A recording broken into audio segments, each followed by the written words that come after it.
Sumainyo ang Panginoon. At sumaiyo rin. Ang mabuting balita ng Panginoon ayon kay San Mateo. Papuri sa iyo, Panginoon. Noong panahong iyon, inilahad ni Jesus ang talinghagang ito sa mga tao. Ang paghahari ng Diyos ay katulad nito. May isang taong naghasik ng mabuting binhi sa kanyang bukid. Isang gabi, samantalang natutulog ang mga tao, dumating ang kanyang kaaway at naghasik ng masamang damo sa triguhan. Nang tumubo ang trigo at magkauhay, lumitaw rin ang masamang damo. Kaya't lumapit ang mga alipin sa puno ng sambahayan at sinabi rito, "Hindi po ba mabuting bini ang inihasik ninyo sa inyong bukid?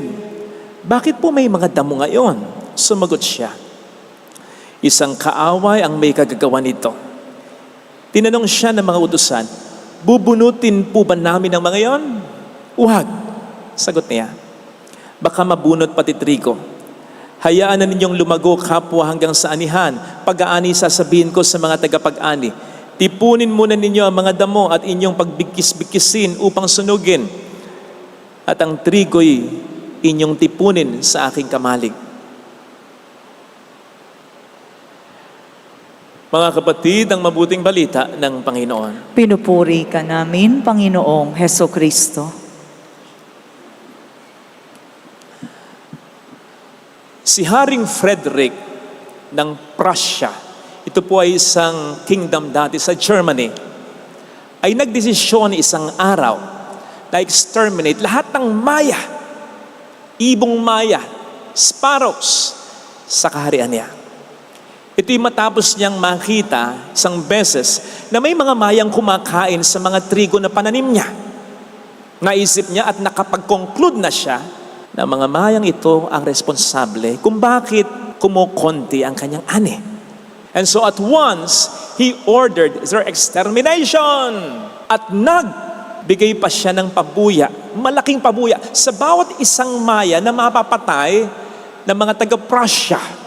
Kaya ang mga Prussians, suddenly, naging mga mukhang mga hunters pala.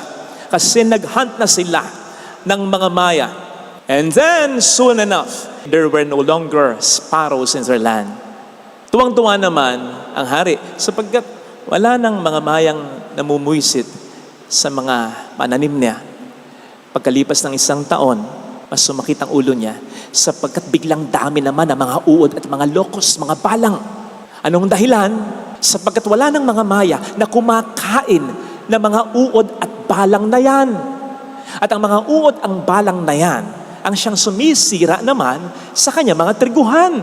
Sa sobrang laki ng lugi, kinailangan pa nilang bumili ng mga Maya sa ibang bayan, sa ibang kingdom. Because they realize na bagamat may dulot na perwisyo, malaking tulong din pala ang mga ito. Ang sabi nga po ng hari tungkol dito, "Nagkamali ako. Tama lang palang may mga Maya. Alam ng Diyos ang ginagawa niya." Narinig po natin mga kapatid sa ating binasang Ebanghelyo, ang talinghaga ng mga damo at trigo. Ang mga trigo ay sumisimbolo sa mga mabubuting tao, samantalang ang mga damo ay kumakatawan sa mga masamang tao. Narinig natin ang suhestyon ng mga utusan sa may-ari ng triguhan. Bunutin na po natin. Parang yung suggestion natin kung minsan, kahit sa ating isipan lang, na sana Lord, lipulin mo na yung mga masasamang tao na yan. Well, tandaan po natin mga kapatid, na sa kasalanan ng tao, sa buong mundo, ang Diyos ang pinakaunang apektado. Kung naiinis ka, mas naiinis siya. Kung naiiyak ka, mas naiiyak siya. Kung nagagalit ka, mas nagagalit siya. At kung naisip mo na sana wala na ng masasamang tao sa mundong ito, palagay ko minsan ay naisip na rin niya yan. Pero kung bakit hindi niya hinahayaan na mangyari ngayon yan, ay sapagkat meron siyang magandang dahilan. And whether we like it or not, alam niyo po ba, nakasama tayo sa dahilan na yan. Si Alexander Solzhenitsyn ay isang Russian writer and historian na nanalo ng Nobel Prize in Literature noong 1970. At ang isa sa kanyang mga naisulat ay yung librong ang title ay The Golag Archipelago. Ito ay 3-volume work na nagsasaad ng mga karumal-dumal na karanasan niya. At ng marami pang ibang presong kinulong noon kahit walang sala sa Soviet prison. Dito inilahad nila kung papaano tinorture sila, kung papaanong binastos sila, kung papaanong ginutom sila, kung papaanong itinuring sila na parang hindi mga tao. Sa librong ito, lalo pat siya naman ang may sulat, napakalaki ng chance ang sabihin niya, at least sa isang pangungusap lang, na silang mga mabubuting tao noon, na wala namang mga sala noon, ay pinahirapan, tinorture, binastos, itinuring na parang hayop ng mga masasamang tao noon. Pero alam po ba ninyo, na sa kabila ng kanyang mga pangit na karanasan, ganito ang sinabi niya.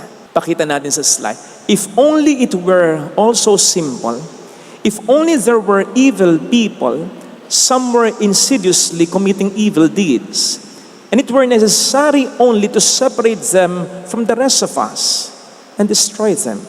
Nagpatuloy siya, but the line dividing good and evil cuts through the heart of every human being.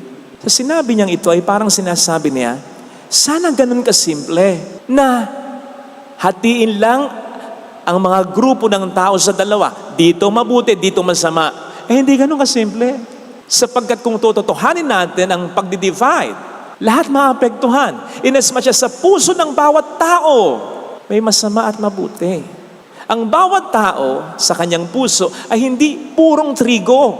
Meron din tayo mga tumutubong damo.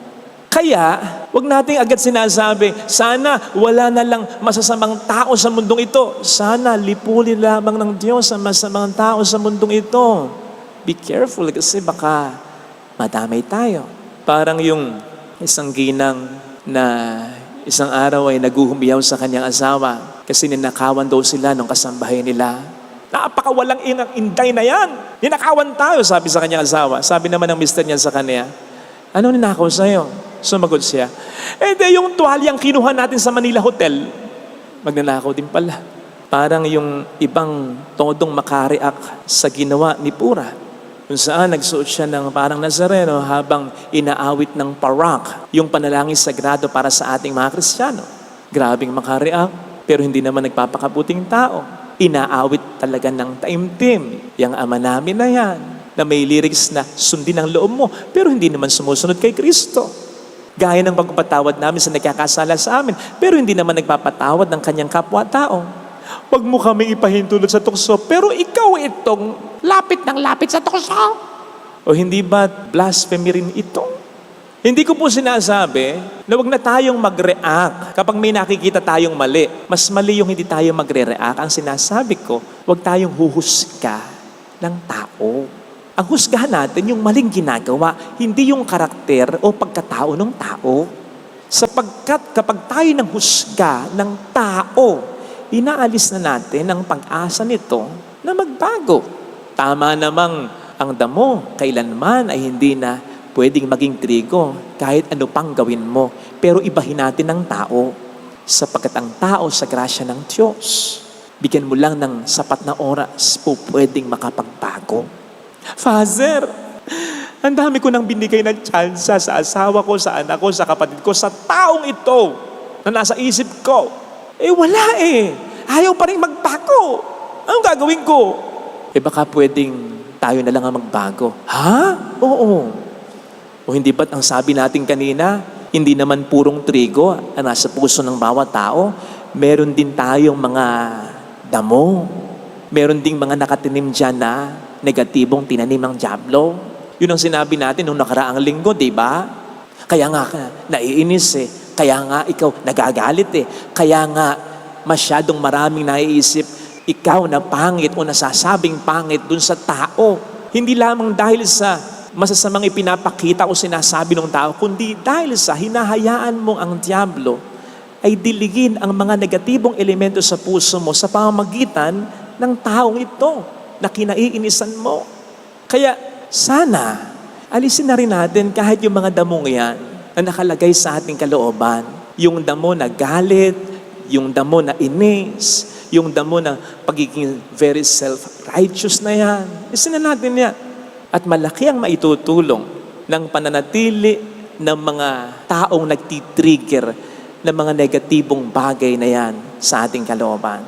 You see, tama namang hindi maganda para sa isang trigo na mapaligiran ng mga damo. Pero, on the other hand, maganda rin naman, lalong-lalo na kapag namunga na yung trigo, na siya napapaligiran ng mga damo sapagkat mas makikita mo yung bunga ng trigo.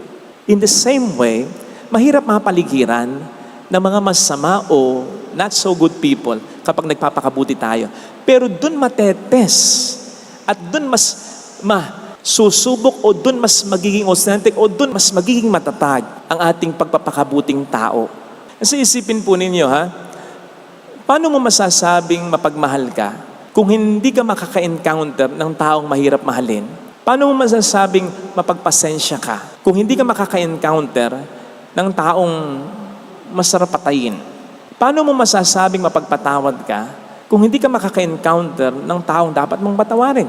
Paano mo masasabing ikaw ay totoong mabuting tao kung hindi ka natukso kahit papaano na maging masamang tao? Don't get it wrong. Hindi ko sinasabing lumapit tayo sa tukso. Ang sinasabi ko ay kung kapiling na natin yung mga tukso, yung nang-iinis sa'yo, yung nagtetest ng pasensya mo, yung nakapagpapagalit sa'yo, kasi asawa mo, anak mo, kapatid mo, kapiling mo, katrabaho mo, kasamahan mo, kaibigan mo. Ayun ang sinasabi ko. Gamitin mo yung okasyong yon para mas maging authentic, mas maging tunay, at mas maisagad mo pa ang iyong pagiging mabuting tao. After all, kahit na sabihin natin, Father, gusto ko rin namang maging masaya. Sa langit, wala naman tayong magiging disposisyon na, kundi ang walang hanggang saya. Kaya naman, bago tayo maging masaya sana, tayo maging banal muna. Higit pa sa tayo ay maging masaya, ang gusto ng Diyos, tayo ay matulad sa Kanya at makatutulong. Kung tulad ni Jesus, mapapaligiran tayo ng mga taong sumusubok sa ating pagiging mabuting tao. After all, mga kapatid, at tulad ng sinasabi sa Ebanghelyo, darating naman ang panahon ng anihan. Darating ang panahon na ihiwalay tayo sa mga taong ating kinaiinisan o mga taong tayo ay pinahihirapan.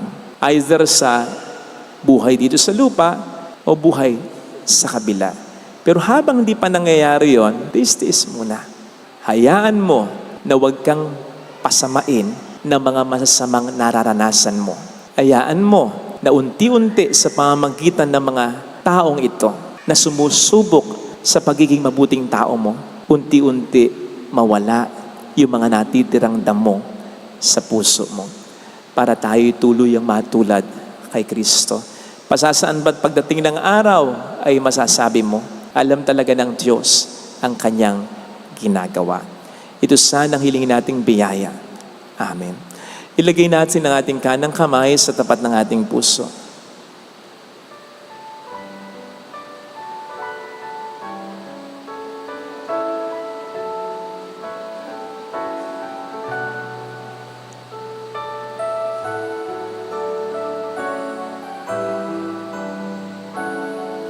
Alam kong may magagawa ang Diyos. Makapangyarihan siya. Alam kong may magagawa ang Diyos. Walang imposible sa Kanya. Kung ako'y magtatapat, sa Kanya'y maglilingkod. Alam kong may magagawa ang Diyos.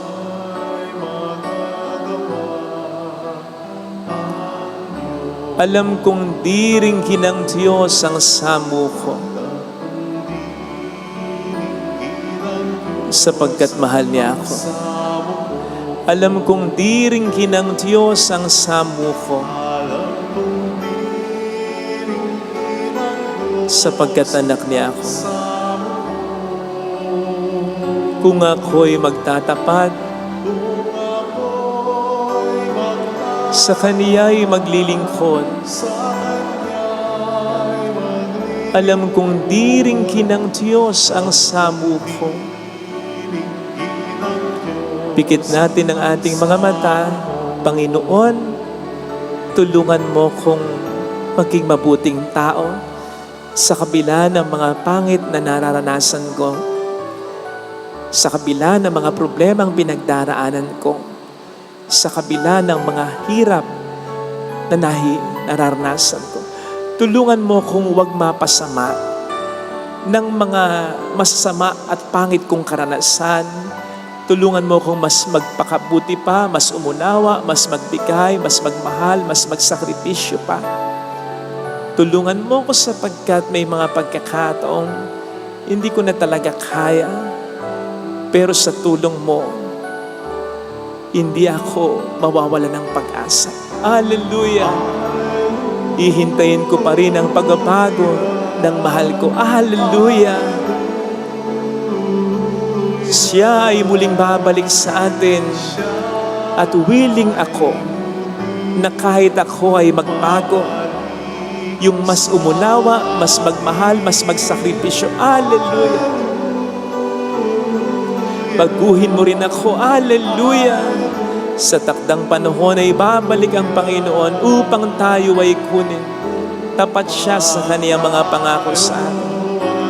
Sabihin mo sa sarili mo, mayroong magandang mangyayari. All things work together for the good of those who love Him. Ibig sabihin, even the bad things, even the not so good things, mayroong magandang mangyayari sa iyo. Kahit yung mga pangit at masamang bagay ay po pwedeng magdulot ng magaganda sa iyong buhay kung lalapit kay Jesus, kung nanaisin mo na matulad kay Jesus. Kahit kamatayan ay magiging muling pagkabuhay.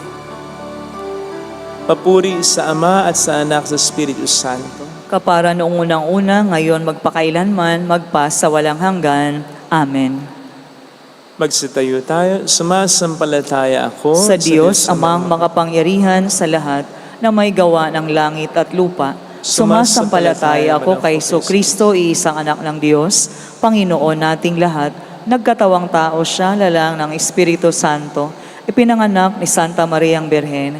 Pinagpakasakit ni Poncio Pilato, ipinako sa krus, namatay, inilibing, nanaog sa kinaroonan ng mga yumao, na may 3 araw na buhay na maguli, umakyat sa langit, naluluklok sa kanan ng Diyos, amang makapangyarihan sa lahat, doon nagmumulang paririto tuhukom sa nangabuhay at nangamatay na tao. Sumasampalataya naman ako sa Diyos Espiritu Santo, sa banal na simbahang Katolika, sa kasamahan ng mga banal, sa kapatawaran ng mga kasalanan, sa pagkabuhay na maguli na nangamatay na tao, at sa buhay na walang hanggan. Amen. Pag-aalay.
ang ngalan mo po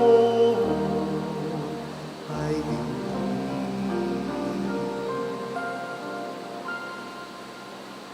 dalang masasalamat ng puso kong tapat, piling sa'yong pasipat, biyaya sa lahat. Ngayon ay natitipon ang banal na naghihintay, sumasamo ang anayong tugon. Hatid sa iyong dambana, alay na ihahanda, alay masasalamat, nasa iyo rin masdan ang iyong likhaan, kami bigyang pansin. Nating tuhod, pakumbabang, ikaw ay sambahin. Dala si Kristo, ang Kordero, nagligtas sa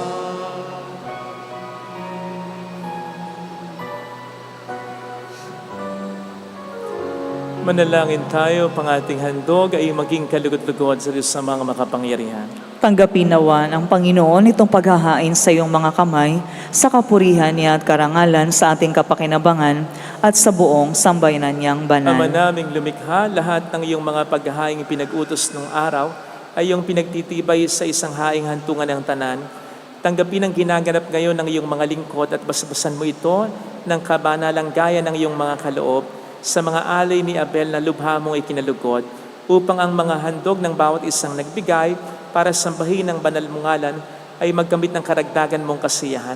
Sa pamamagitan ni Jesucristo, asamang Espiritu Santo magpasa walang hanggan. Amen. Sumainyo ang Panginoon. At sumaiyo rin. Itaas sa Diyos ang inyong puso at diwa. Itinaas na namin sa Panginoon. Pasalamatan ng Panginoong ating Diyos. Marapat na siya ay pasalamatan. Ama naming makapangyarihan, tunay nga pong marapat na ikaw ay aming pasalamatan.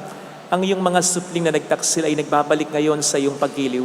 Bunang malasakit ang anak mong masunurin at ng Espiritong bigay upang lahat ay kupkupin. Kaming mga tinubos ng anak mong mahal ay niloob mong magkatipon at magkapisan upang magsalo sa masaganang hapag ng buhay. Kaisa ng anak mo at ng Espiritu Santo, ang iyong sambayan ay nagpupuri sa iyo. Nagkakapisan ngayon ang bumubuo sa katawan ni Kristo. Nagkakatipon ngayon ang pinananahanan ng iyong Espiritu. Kaya kaisa ng mga anghel na nagsisiawit ng papuri sa iyo ng walang humpay sa kalangitan, kami nagbubunyi sa iyong kadakilaan. Santo, Santo, Santo, Panginoong Diyos ng mga hukbo, napupuno ang langit at lupa ng kadakilaan mo, o sana sa kaitaasan, pinagpala ang naparirito sa ngalan ng Panginoon, o sana sa kaitaasan. Magsiluhod tayo. Ama naming banal, ikaw po ang bukal ng tanang kabanalan.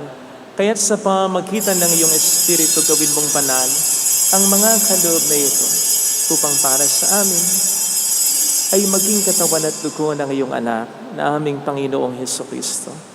Bago niya pinagtiis ang kusang loob na maging handog, hinawakan niya ang tinapay, pinasalamatan kaniya, pinaghati-hati niya iyon. Iniabot sa kaniyang mga alagad at sinabi, tanggapin ninyong lahat ito at kanin. Ito ang aking katawan na ihahandog para sa inyo.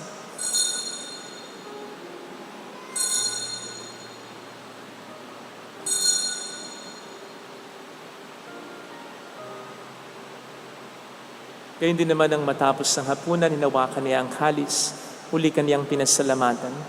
Iniabot niya ang kalis sa kaniyang mga alagad at sinabi, tanggapin ninyong lahat ito at inumin. Ito ang kalis ng aking dugo ng bago at walang hanggang tipan. Ang aking dugo na ibubuhos para sa inyo at para sa lahat, sa ikapagkapatawad ng mga kasalanan. Gawin niyo ito sa pag-alala sa akin.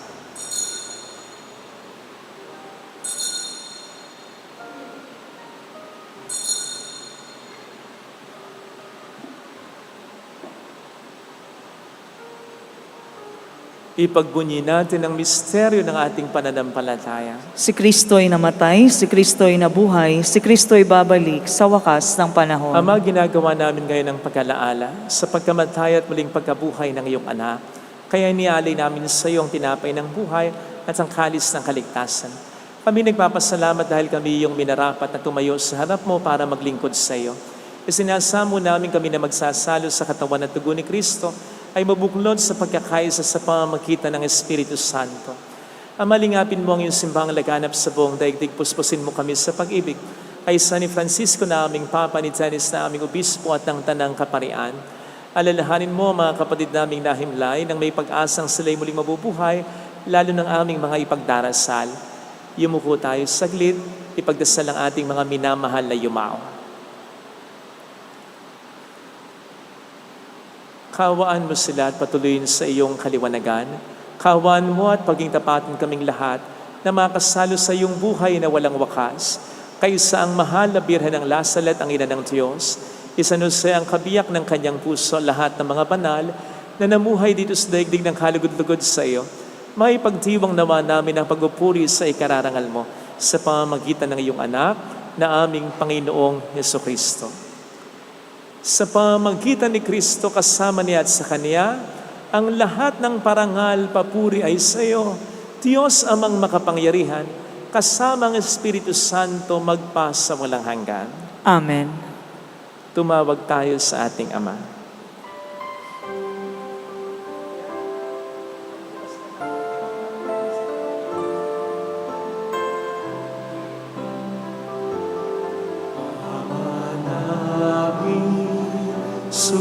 Sumasalangit ka, sambahin ang ngalan mo, mapasa amin ang kaharian mo, sundin ang loob mo dito sa lupa para na sa langit. Bigyan mo kami ngayon ng aming kakanin sa araw-araw at patawarin mo kami sa aming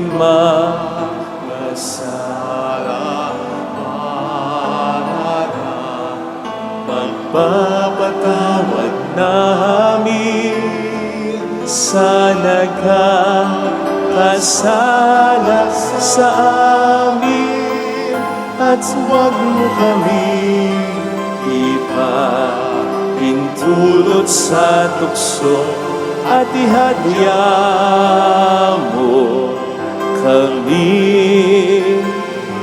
sa lahat.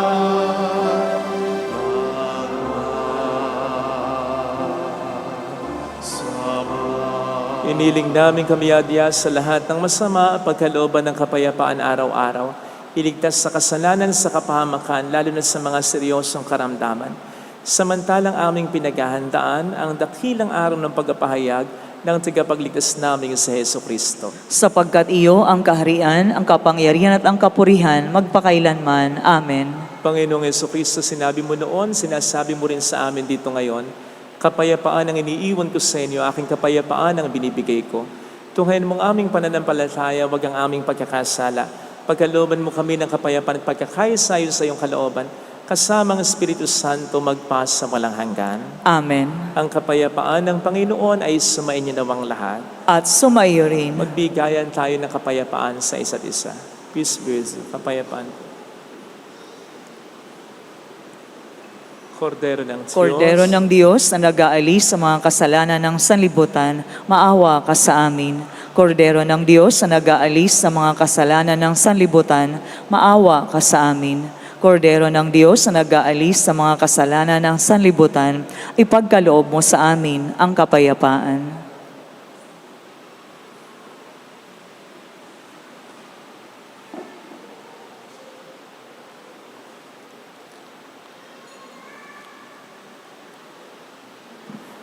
Narito sa harap natin ng Panginoon ng ating buhay at kaligtasan.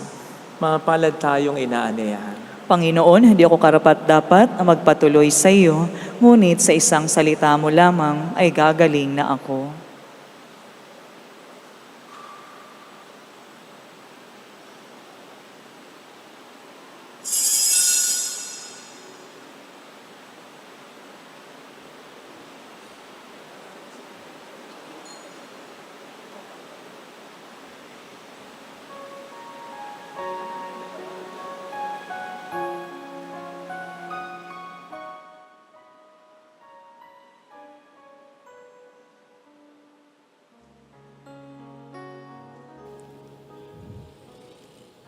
Panalangin para sa espiritual na pakikinabang. Panginoong Hesus, ako ay naniniwala na ikaw ay nasa kabanal-banalang sakramento. Iniibig kita ng higit sa lahat at ninanasa kong tanggapin ka sa aking kaluluwa. Sapagkat sa mga sandaling ito, hindi kita matatanggap sa sakramento. Tumuloy ka sa espiritu sa aking puso. Niyayakap kita na parabang naririto ka na. Inaalay ko ng buong buo ang aking sarili sa iyo. Huwag mong hayaang mawalay ako sa iyo. Amen.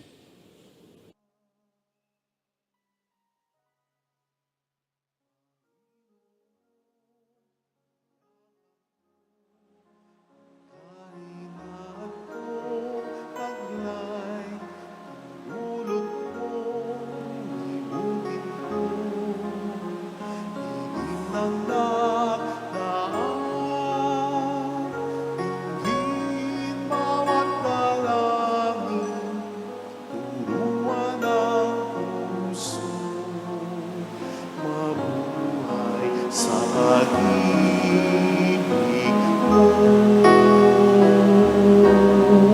ligayang tunay makakamtan kong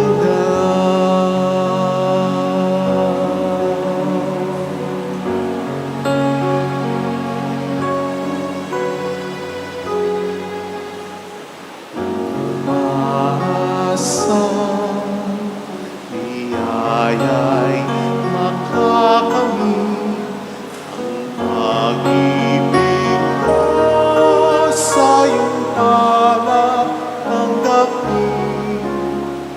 Sumunod sa tamang landas, samahan sa lahat ng kaligtasan.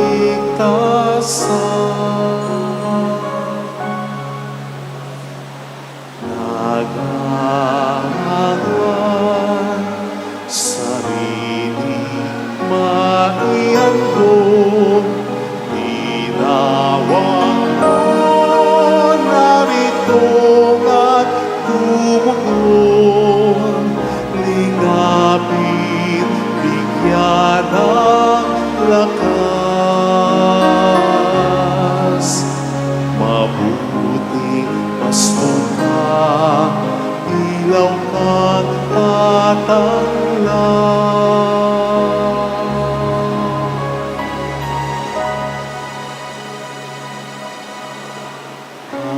Panginoon, yakap mo ang kahinaan ko, taglay, inulog mo, ibutin mo, dilim ng daan, tingin bawat dalangin, turuan ng puso, mabuhay sa pag-ibig mo. Ligayang tunay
kakamtan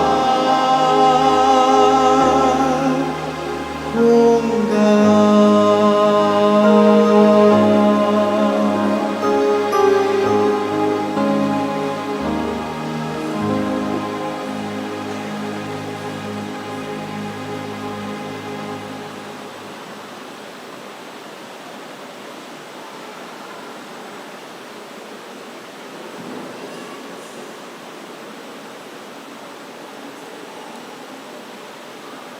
Manalangin tayo. Ama naming mapagmahal, manatili kang kapiling ng iyong sambayanan na ngayon pinapakinabang mo sa iyong sariling buhay at gawin mong kami pasulong na makahakbang mula sa dati naming pagkamakasalanan patungo sa pagbabagong nagdudulot ng iyong kabutihan. Sa pamamagitan ni Hesus Kristo, kasama ng Espiritu Santo magpas sa walang hanggan. Amen. Holy God, Holy Mighty One, Holy Immortal One. Have mercy on us, on the whole world. Holy God, Holy Mighty One, Holy Immortal One. Have mercy on us, and on the whole world. Holy God, Holy Mighty One, Holy Immortal One. Have mercy on us, and on the whole world. Jesus, King of Mercy, We trust in you. Alalahanin, o mahal na Birhen ng Lasalet, ina ng pag-asa, ikaw ang nagpapaalaala sa aming magbalik loob sa Ama. Ito ang nagpapatunay na ang kagandahang loob mo'y nanatiling busilak sa pag-aruga mo sa amin.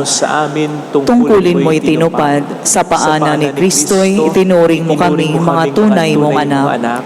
Kaya ninais mong ni Isay huwag mapahamak. Maging sa iyong walang tigil na pananalangin, pati luhay pumata. Huwag namang mawala ng saysay ang iyong paghihirap. Hiling nawa namin sa iyo o aming inang liyag, na matapos ang pagkikipaka namin sa mundong ito at sa pananatili naming tapat kay Kristo. Sa kapurihan mo'y makibahagi kaming ganap upang kung nasaan ka ngayon ay maparoon din kaming lahat. At ang kaganapan ng kaluwalhatian ng Diyos Amay, tuluyang matupad siya nawa. Mahal na Birhen ng Lasalet, tagapagkasundo ng mga makasalanan. Ipanalangin mong walang patid kaming mga dumudulog sa iyo. Maraming salamat po sa patuloy niyo pong pagtulong, lalo na kasama rin natin mga taga-ibang lugar na through our online live stream ay nagpapadala rin ng kanilang mga tulong sa pamamagitan ng GCash and bank account. Maraming salamat po. We assure you na bawat sentimong binibigay po ninyo ay napupunta sa simbahang ito. Sa mga paggawain natin tulad ng bell tower, yung pagpapagate natin, yung souvenir shop, yung Chapel of Saints, pati yung rectory o tahanan ng pare. Marami pong salamat sa inyo. Sumayin niyo ang Panginoon. At sumayo rin. Pagpalain kayo kasamang ating mga mahal sa buhay ng mapagmahal na Diyos, ng Ama at ng Anak at ng Espiritu Santo. Amen. Tumayo tayo sa kapayapaan ni Kristo. Salamat sa Diyos.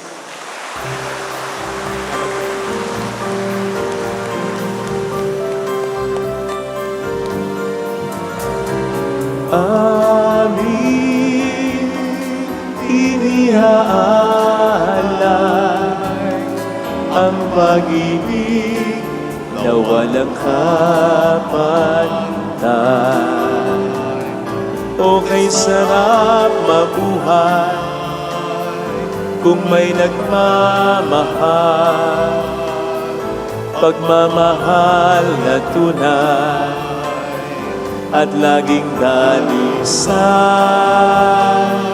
Ang Birhen kong umibig ay walang singdamis, pagsindang sa malinis, sa'yo hanggang langit. O Birhen, Birheng mahal, sa awit at sa dasal, amin inihaalay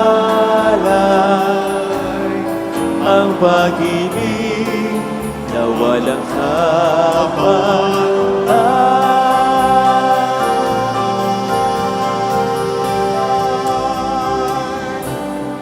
Thank you po.